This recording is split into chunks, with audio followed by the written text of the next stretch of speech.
जय हिंद दोस्तों, मैं आरिफ पांडे आप लोगों का थर्ड एक्स क्लासेस परिवार में एक बार फिर से स्वागत करता हूं। आज आप लोगों के सामने फिजिक्स का एक छोटा सा चैप्टर है इलेक्ट्रिसिटी, जो आप लोगों के लिए railway, NTPC and group D examination के लिए और भी जो भी कॉम्पिटेटिव एग्जाम है आप लोग दे रहे हैं उसके लिए बहुत इंपॉर्टेंट टॉपिक है। इससे हर बार क्वेश्चन आते हैं। ठीक, तो हम इलेक्ट्रिसिटी को स्टार्ट करने से पहले इसके छोटे से हिस्ट्री में आप लोगों को लेके चलता हूं कि इलेक्ट्रिसिटी की खोज कहां से हुई थी, कहां से इसका कॉन्सेप्ट कहां से आया था। ठीक, तो एक यूनान के वैज्ञानिक थे, आप लोगों ने नाम सुना होगा, थेल्स। ठीक, उन्होंने क्या किया था, अंबर की एक लकड़ी को बिल्ली की खाल पे क्या किया था, रगड़ा था। तो उन्होंने देखा कि अंबर में जो क्या हुआ था, एक गुड़ आ गया था। क्या करता था वो, कागज के छोटे छोटे टुकड़ों को क्या करता था, आकर्षित कर लेता था। और उन्होंने इसी गुड़ को क्या बोला कि अंबर में जो ये गुड़ आ गया उसे इलेक्ट्रिसिटी का नाम दिया। क्यों इलेक्ट्रिसिटी का नाम दिया, क्यों दिया? क्योंकि जो अंबर था, अंबर को यूनान देश में क्या बोला जाता है, इलेक्ट्रॉन। अंबर को क्या बोला जाता है, इलेक्ट्रॉन। और यहीं से कौन सी शब्द आई, इलेक्ट्रिसिटी। इसलिए कभी कभी बोला जाता है फादर ऑफ इलेक्ट्रिसिटी, थेल्स ना।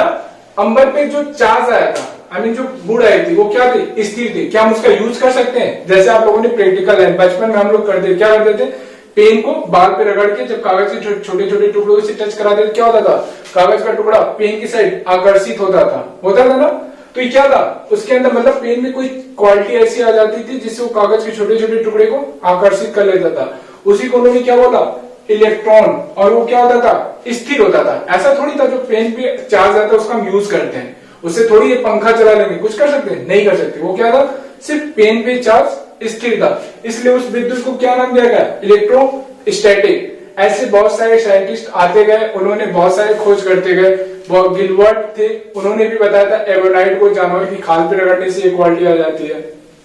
तो इन लोगों ने किसकी खोज की थी, इलेक्ट्रोस्टैटिक। लेकिन उसके बाद कुछ साइंटिस्ट है, बोल्टा है, फेराडे है, इन्होंने क्या दिया, अस्थिर विद्युत की, जिसे हम क्या बोलते हैं, करंट। करंट क्या होता, स्थिर होता है, उसमें चार्ज मूव करता है। धारा प्रवाह, आवेश प्रवाह की दर को हम क्या बोलते हैं, धारा बोलते हैं। तो क्या थी, अस्थिर विद्युत की थी। तो इसकी खोज किसने की थी, फेराडे और बोल्टा ने। कभी कभी चलो यहां से फेराडे और बोल्टा नाम आया तो हम कुछ क्वेश्चन देख लेते जो एग्जाम में आए थे। फेराडे खोज किसकी किसकी की है, याद है लोगों को, किसकी? चलो हम बता देते। फेराडे ने किसकी खोज की है, जनरेटर, जो आपके एग्जाम में आता है, जनरेटर की खोज करता है, क्या नाम है, जनरेटर हुआ, मोटर हुआ, ट्रांसफार्मर हुआ, खोज किसने किया था, फेराडे ने। बोल्टा, इन्होंने क्या की थी, रासायनिक विधि से विद्युत बनाई थी। कैसे बनाई थी, बैटरी का आविष्कार करके। बैटरी में क्या होता है, रासायनिक ऊर्जा को किसमें चेंज करते हैं, विद्युत ऊर्जा में। ठीक, तो ये क्या था, एक हिस्ट्री था जहां हम इलेक्ट्रोस्टैटिक से चल के कहां तक आए थे, करंट इलेक्ट्रिसिटी तक। अब हम आपको लेके चलते हैं इलेक्ट्रिसिटी चैप्टर के अंदर। अभी तक हम लोगों ने इलेक्ट्रिसिटी की हिस्ट्री देखी, अब हम आपको इलेक्ट्रिसिटी स्टार्ट करते हैं। लेकिन हम चाहते हैं आप लोगों को इलेक्ट्रिसिटी स्टार्ट करने से पहले, उससे थोड़ी सी पहले की कहानी जानना हमारे लिए काफी जरूरी होता है। जो हम स्टार्ट करेंगे किससे, एटॉमिक स्ट्रक्चर से। हमारा नेक्स्ट टॉपिक क्या है, एटॉमिक स्ट्रक्चर।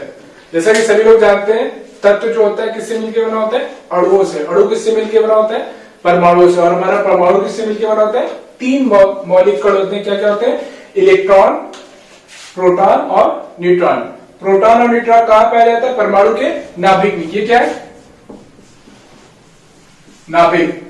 तो ये काफी बार एग्जाम में पूछा भी जाता है, छोटे छोटे साइंस और केमिस्ट्री में आता है कि प्रोटॉन और न्यूट्रॉन कहां पाया जाता है, नाभिक में। इलेक्ट्रॉन कहां पाया जाता है, जो नाभिक के चारों बाहरी कक्षा है, तो इसमें क्या पाए जाते हैं, इलेक्ट्रॉन पाए जाते हैं। ठीक, तो हमारे लिए केमिस्ट्री के लिए टॉपिक है, हम देखते हैं इलेक्ट्रिसिटी से जो रिलेटेड हमारा टॉपिक है, इलेक्ट्रॉन, प्रोटॉन और न्यूट्रॉन होता क्या है, इनकी प्रॉपर्टी क्या होती है। ठीक, तो हम पहला देखते हैं इलेक्ट्रॉन की खोजकर्ता कौन थे। तो हम लिख लेते हैं खोजकर्ता कौन थे इलेक्ट्रॉन के, जे थॉमसन।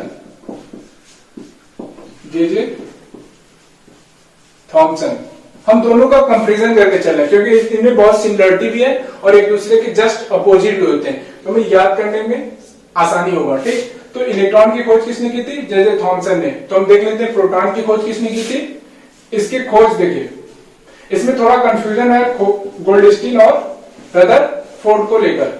अब वो कंफ्यूजन हम दूर करते हैं जो अक्सर हमें एग्जाम में हो जाता है कि इसकी प्रोटॉन की खोज किसने की थी, रदरफोर्ड ने की थी या तो गोल्डस्टीन ने। ठीक, तो हम बता देते हैं प्रोटॉन की खोज किसने की थी, गोल्डस्टीन ने।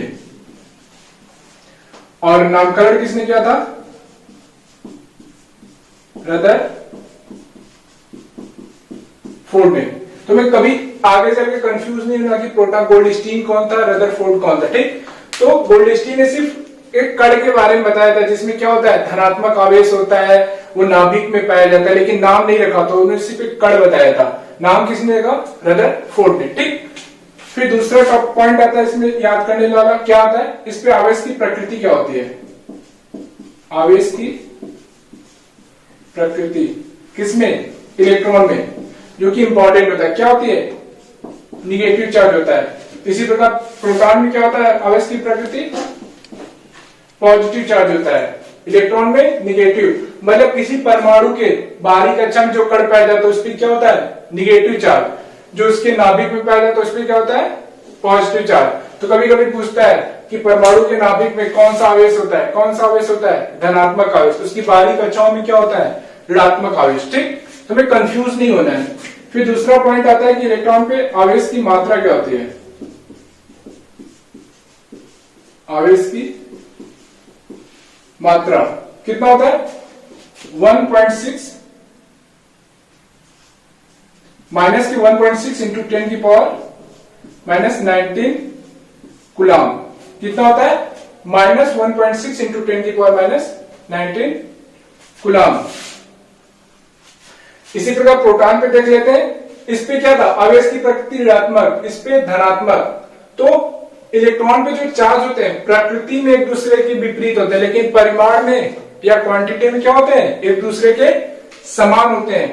ठीक, तो आवेश की मात्रा इसमें प्रोटॉन कितनी हो जाएगी? प्लस के 1.6 इंटू 10 की पावर माइनस 19 कूलम। हम गलती क्या करते हैं? हमें पता होता है प्रोटॉन पे धनात्मक आवेश होता है, इस पे ऋणात्मक। हम पावर को पॉजिटिव और निगेटिव कर देते हैं। इलेक्ट्रॉन में क्या करते हैं? 10 की पावर माइनस 19 कूलम, और प्रोटॉन क्या करते थे? 10 की पावर प्लस 19 कूलम। ये ऑप्शन में आपको मिलेगा, लेकिन नहीं, संख्यात्मक मान क्या होता है? बराबर होता है। चेंज क्या होता है? सिर्फ उसकी प्रकृति, ये ऋणात्मक और ये धनात्मक। इस छोटी सी बात को हमें ध्यान देना है। ठीक, नेक्स्ट आता है हमारा मास ऑफ इलेक्ट्रॉन। कितना होता है? 9.102 इंटू 10 की पावर माइनस 31 किलोग्राम। यूनिट हमें हमेशा ध्यान देनी है। जब हम साइंस पढ़ रहे हैं तो हमें यूनिट को हमेशा ध्यान देना है। और अगर ग्राम में देखें तो कितना हो जाएगा? 9.102 इंटू 10 की पावर माइनस 28 ग्राम। ओके, ये हो गया। अब हम प्रोटॉन का वेट देख लेते हैं। एमपी मास ऑफ प्रोटॉन, ये कितना होता है? 1.6 इंटू 10 की पावर माइनस 27 किलोग्राम। ठीक, ये डेटा वाला वैल्यू होता है। ऐसा नहीं कि एक बार पढ़ोगे तो याद हो जाएगा। इसे बार बार पढ़ोगे, बार बार लिख लिख के प्रैक्टिस करोगे तो क्या होगा? ये तुम्हें भी मेरी तरह कंठस्थ हो जाएगा। ऐसा नहीं कि फर्स्ट टाइम देखा याद नहीं हो रहा है सर, में इलेक्ट्रॉन की वैल्यू नहीं याद है। सिर्फ रिपीट करने से, बार बार वीडियो को देखो, बार बार पढ़ो, बार बार लिखो, याद हो जाएगा। ठीक, ये किसमें था? 10 की पावर माइनस 27 केजी, किलोग्राम में। हम ग्राम में देखते हैं। 1.6 इंटू 10 की पावर माइनस 24 ग्राम। हम बार बार कर रहे हैं कि अब छोटी से छोटी, हम गलती कहां करते हैं? हम बड़े वाले डेटा को तो याद कर लेते हैं, छोटी सी यूनिट छोड़ देते हैं। ये एग्जाम में हम जाके गलती करके आते हैं। हमें एग्जाम देने का हमें ऐसा पढ़ना चाहिए कि एक बार नहीं हम अपने एग्जाम को क्या करें? क्रैक कर जाए। कब करोगे? जब इन छोटी छोटी गलतियों को क्या करोगे? ध्यान दोगे। यहाँ पे किलोग्राम है, यहाँ पे ग्राम, ग्राम के साथ यूनिट याद करें। ठीक, ये हो गया। फिर नेक्स्ट आता है इनका कंपैरिजन। काफी बार एग्जाम में पूछा गया क्वेश्चन है, इनसे कम क्वेश्चन आएगा, लेकिन इन दोनों के कंपैरिजन से आता है। इलेक्ट्रॉन का वेट प्रोटॉन की वेट से कितना होता है? प्रोटॉन का वेट इलेक्ट्रॉन की वेट से कितना होता है? ठीक, ये क्वेश्चन बहुत बार आया और बहुत लोगों को कंफ्यूज भी करता है। हम यहाँ पे छोटे से हिस्से में बता रहे हैं। पहली चीज हम देखते हैं, इलेक्ट्रॉन की वेट में क्या है? 10 की पावर माइनस 31 केजी। इसमें क्या है? 10 की पावर माइनस 27 केजी। भारी क्या होता है? प्रोटॉन या इलेक्ट्रॉन? बहुत लोग कहते हैं इलेक्ट्रॉन भारी होता है क्योंकि 10 की पावर माइनस 31 केजी है, लेकिन हमें पता होता है माइनस में क्या होता है? उल्टे में जो सबसे बड़ा होता है वो क्या होता है? वो छोटा होता है। तो यहाँ पे इलेक्ट्रॉन क्या होता है? छोटा होता है। प्रोटॉन क्या होता है? बड़ा होता है, मतलब भारी होता है, द्रव्यमान ज्यादा होता है। तो इसका हम कंफ्यूजन देखते हैं।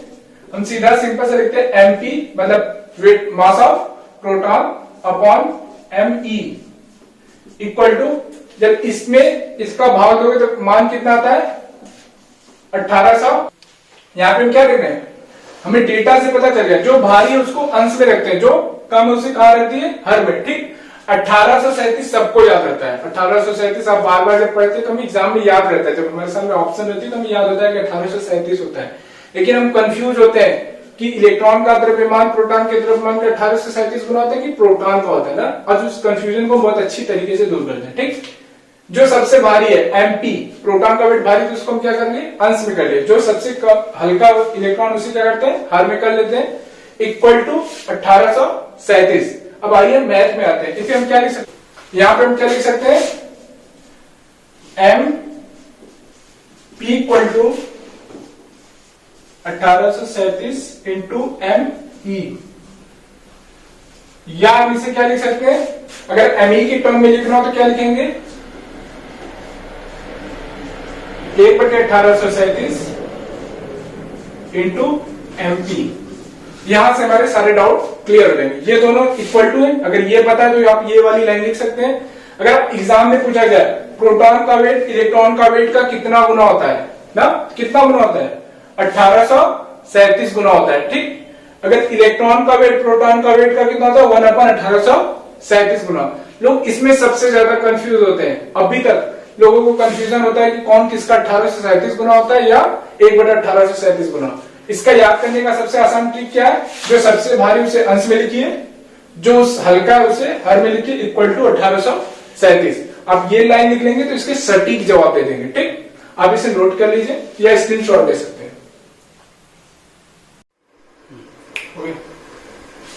अभी तक हम लोगों ने इलेक्ट्रॉन और प्रोटॉन के बारे में देखा। अब नेक्स्ट तीसरा वर्ड क्या होता है, न्यूट्रॉन, जो कि बस थोड़ा सा इंपॉर्टेंट है, जो कि सबसे ज्यादा क्वेश्चन इससे पूछा जाता है, क्या, आवेश के बारे में, कि न्यूट्रॉन पे आवेश क्या होता है, धनात्मक आवेश होता है, ऋणात्मक आवेश होता है, क्या होता है ना। तो हमें याद करना है न्यूट्रॉन पे आवेश क्या होता है, विद्युत उदासीन। विद्युत उदासीन मतलब उस पर कोई चार्ज नहीं पाया जाता, न कि उसमें धनात्मक आवेश भी नहीं होता है, न ही ऋणात्मक आवेश। और न्यूट्रॉन की खोज किसने की थी, चैडविक ने की थी। न्यूट्रॉन पे द्रव्यमान कितना होता है, 1.67 इंटू 10⁻27 किलोग्राम, लगभग किसके बराबर होता है, प्रोटॉन के द्रव्यमान के बराबर होता है। ग्राम में देखेंगे तो कितना रहेगा, 1.67 इंटू 10⁻24 ग्राम होता है। ठीक, तो हम यहाँ पे एक नोट लिख लेंगे। हम लास्ट टाइम देखा, लास्ट इलेक्ट्रॉन और प्रोटॉन क्या देखा था कि प्रोटॉन का वेट इलेक्ट्रॉन के वेट का 1837 गुना होता है। यहाँ पे ये भी क्वेश्चन आता है कि न्यूट्रॉन का द्रव्यमान प्रोटॉन के द्रव्यमान का कितना गुना होता है ना। तो हम नोट में यहाँ पे नोट कर लेंगे, न्यूट्रॉन का द्रव्यमान प्रोटॉन के द्रव्यमान के लगभग बराबर होता है। क्यों, क्योंकि हम देख रहे हैं यहाँ पे जो प्रोटॉन का द्रव्यमान था सेम इतना ही था, कितना था, अप्रॉक्स वैल्यू न्यूट्रॉन के द्रव्यमान के बराबर था। एक चीज अभी तक हम लोगों ने लास्ट टाइम देखा हुआ था प्रोटॉन और इलेक्ट्रॉन में कि क्या था, प्रोटॉन और न्यूट्रॉन कहाँ पाया जाते हैं, नाभिक में। इलेक्ट्रॉन बाहरी कक्षाओं में पाया जाता है। प्रोटॉन का द्रव्यमान इलेक्ट्रॉन से ज्यादा था, मतलब क्या हो गया, इलेक्ट्रॉन अरे प्रोटॉन और न्यूट्रॉन नाभिक में पाए जाते हैं, दोनों का द्रव्यमान क्या होगा, इलेक्ट्रॉन से बहुत ज्यादा हो जाएगा।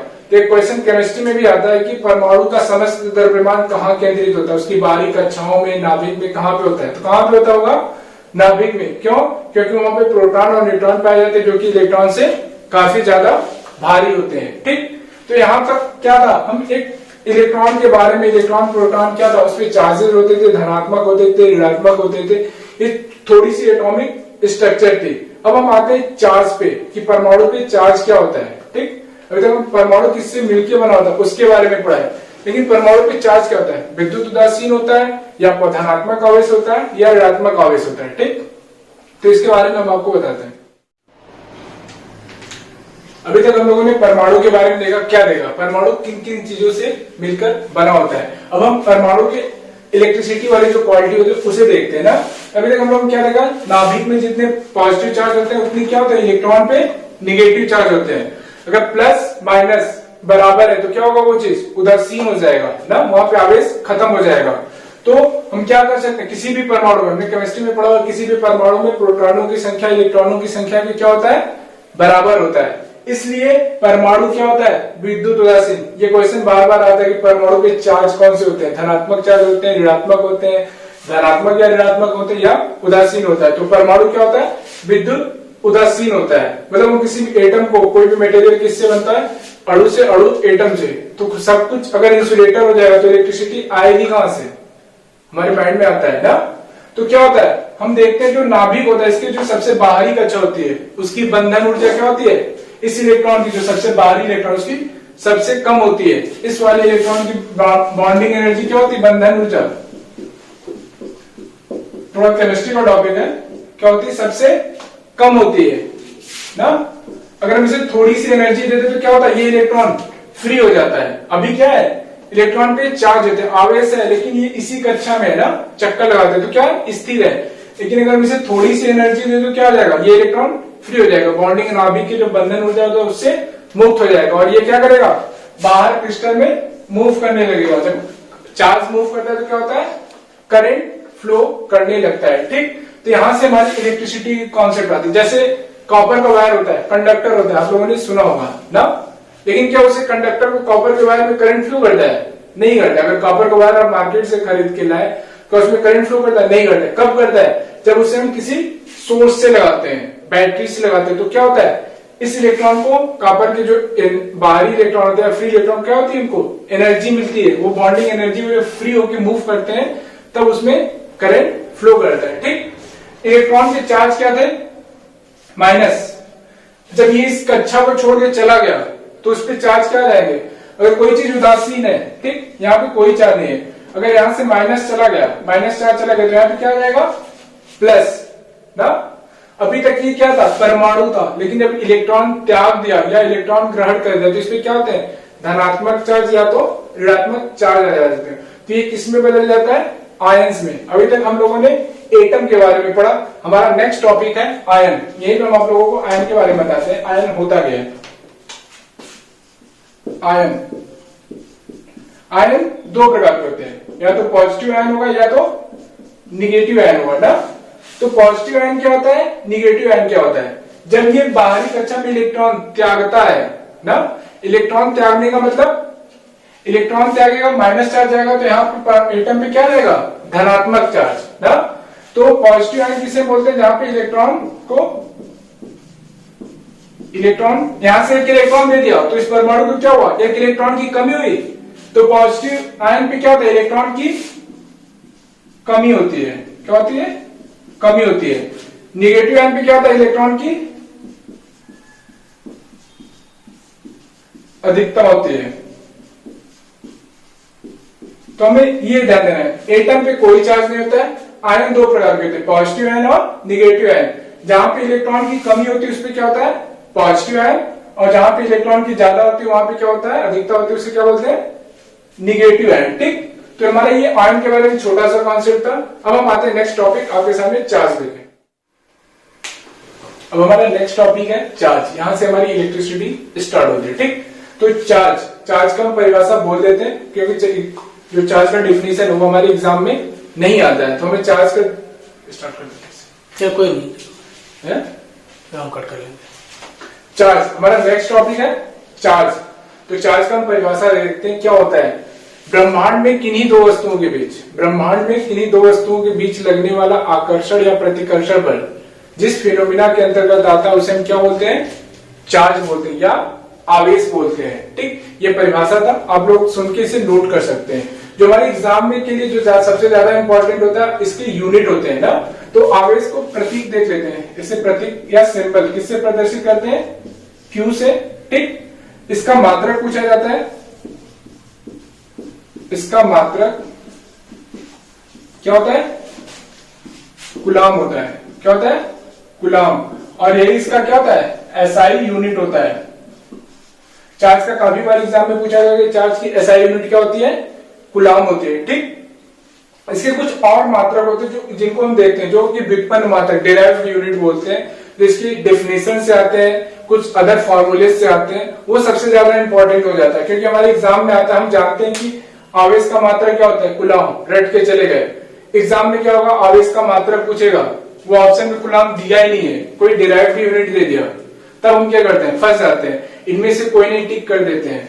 लेकिन हम भूल जाते हैं कूलाम क्या है, स्टैंडर्ड यूनिट है।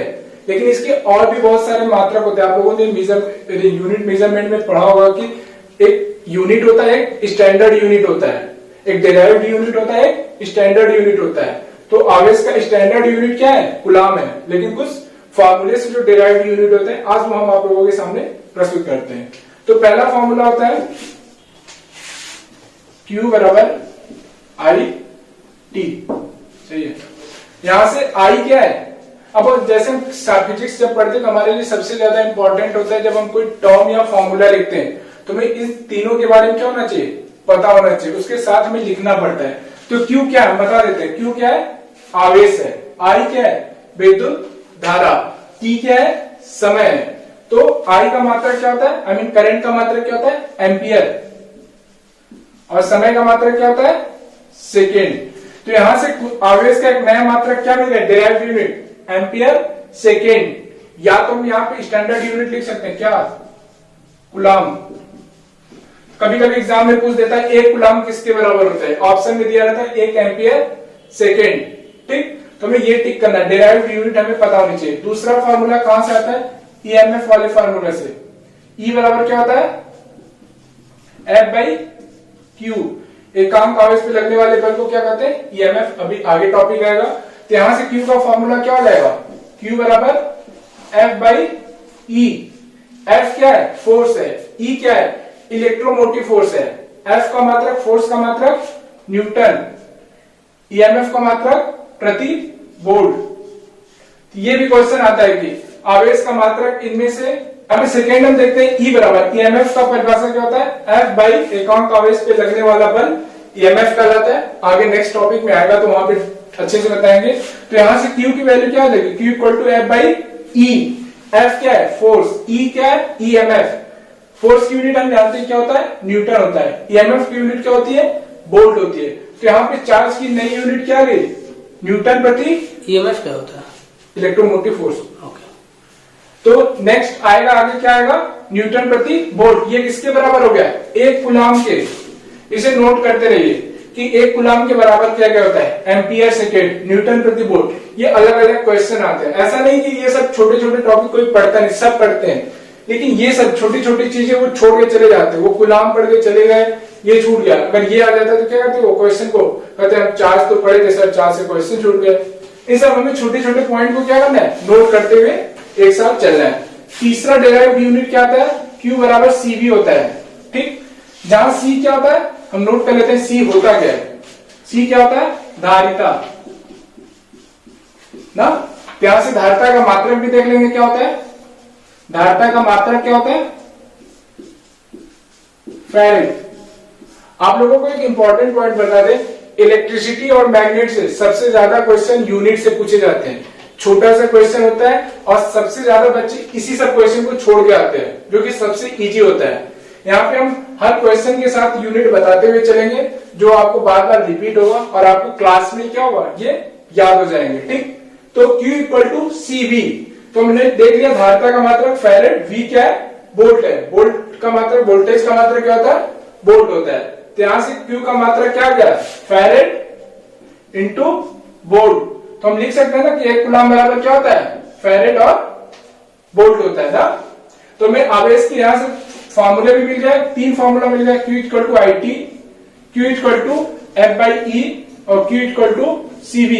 इसमें छोटा छोटा न्यूमेरिकल भी आता है कि अगर कहीं किसी बैटरी से 1 एम्पियर की करंट 1 सेकंड तक फ्लो कर रही है तो आवेश का मान कितना होगा। हमें फॉर्मूला याद है तो छोटे से न्यूमेरिकल को आसानी से कर सकते हैं। ठीक, तो हम इसे नोट कर लेते हैं। हम इसके आगे जब हम लोगों ने आवेश के 3 फॉर्मूले देखे थे, एक चौथा फॉर्मूला है जो छोटा सा फॉर्मूला है, इसका बेसिक है Q equal to M e की पावर -1।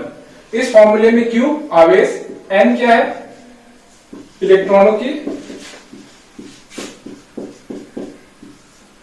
की संख्या,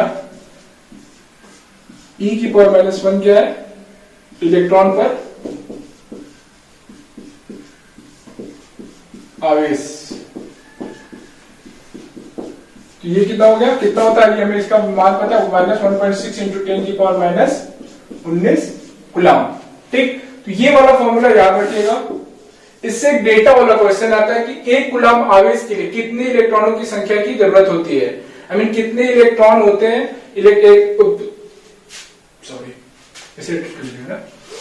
कितने इलेक्ट्रॉन होते हैं एक कूलम्ब आवेश के लिए, कितने इलेक्ट्रॉनों की संख्या की जरूरत होती है। हम इसे इस फॉर्मूले से भी निकाल सकते हैं, ऐसे हम डायरेक्ट नोट भी कर सकते हैं। तो एक कूलम्ब बराबर होता है 6.25 इंटू 10 की पावर 18 इलेक्ट्रॉन।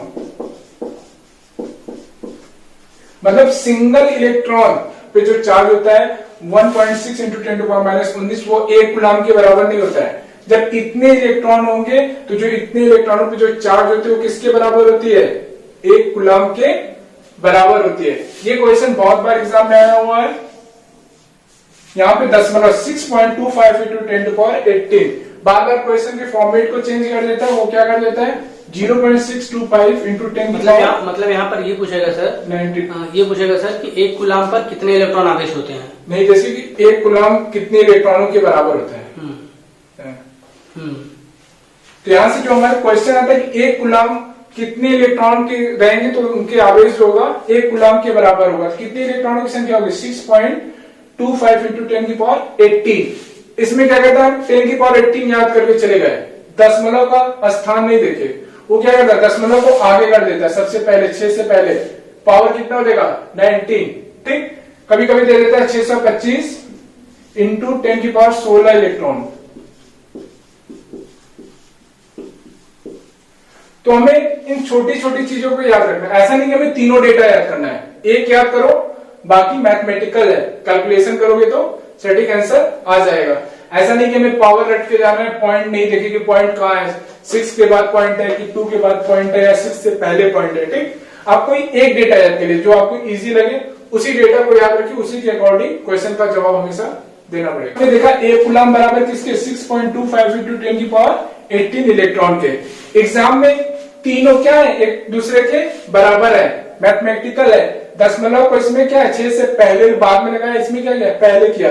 तीनों एक दूसरे के बराबर है, बट क्या है पावर चेंज हुआ। पावर क्यों चेंज हुआ, क्योंकि दशमलव का स्थान क्या हुआ है चेंज हुआ है। तो अब इस छोटी सी गलती को क्या करेंगे ध्यान में रखेंगे। ऐसा नहीं कि एग्जाम में जल्दबाजी के चक्कर में 10 की पावर 18 देखो उसी को टिक करके चले आओ, दशमलव पता चला 6 के पहले है ना।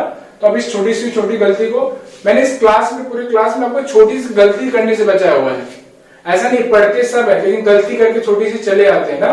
तो आपको यूनिट पे ध्यान देना है, पॉइंट पे ध्यान देना है, पावर पे ध्यान देना है, प्लस माइनस पे ध्यान देना है, क्योंकि इलेक्ट्रिसिटी क्या है पॉजिटिव और निगेटिव पे चलती है। ठीक, अब आगे हम नेक्स्ट क्लास में चार्ज के बारे में बता दिया, करंट है, वोल्टेज है, ईएमएफ है, रेजिस्टेंस आएगा, ओम्स का आएगा, छोटे छोटे टॉपिक आएंगे।